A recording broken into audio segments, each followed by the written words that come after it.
I have another great guest today to talk to, and that is Connor Bryant with the coolest name for a company, Rubbish Ideas. Thank you.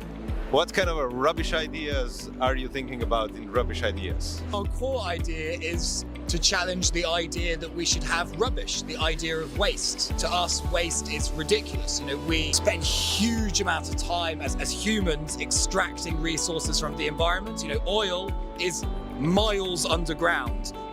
Metal, you think about mining metal, it's very complicated. You could build a giant hole in the ground and you get a beach ball sized bit of copper. So extracting minerals and resources from the environment, very difficult.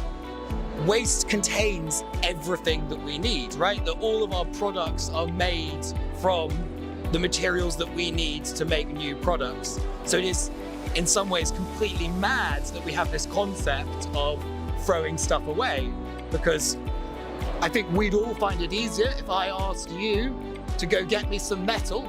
You probably wouldn't dig a giant hole in the ground, you'd go pick up a can off the ground, right? So intuitively, it feels more simple to access, and it is. The only reason that our society doesn't work like that at the moment is we spent hundreds of years investing in extracting, and we haven't spent anywhere near as much time thinking about how we recover our waste.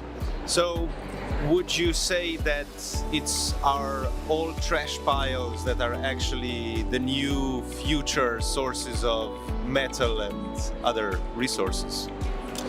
Absolutely, yes. I think that's, the mining of landfill sites in the future will be big business.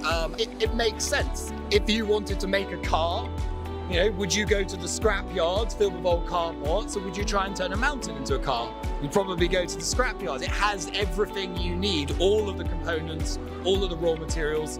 They've already been refined, they're there. It's much easier to access, so it makes a lot more sense.